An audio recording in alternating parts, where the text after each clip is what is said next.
Hello అండి. Chicken fried రైస్‌ని అయితే నేను ఫస్ట్ టైం ఇంట్లో అయితే చేశాను. ఎలా చేశానో చూపిస్తాను.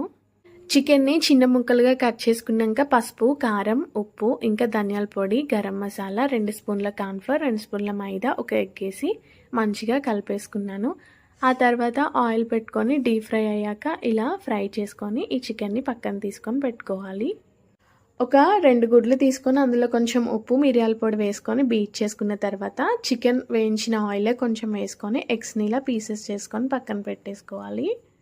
అదే కడాయిలో కట్ చేసుకున్న వెల్లుల్లి ముక్కలు, ఉల్లిపాయలు, పచ్చిమిర్చి, క్యారెట్, క్యాప్సికమ్, క్యాబేజీ వేసుకొని 2 నిమిషాలు కలుపుకున్నాక కుక్ చేసుకున్న rice, tomato ketchup, chilli sauce, soya sauce, ఉప్పు, మసాలా, కారం, మిరియాల పొడి వేసి ఇంకా ఫ్రై చేసుకున్న చికెన్ని ఇంకా ఫ్రై చేసుకున్న ఎగ్ ముక్కల్ని కొంచెం కొత్తిమీర వేసుకొని కలుపుకుంటే చికెన్ ఫ్రైడ్ రైస్ అయితే రెడీ అయిపోయింది.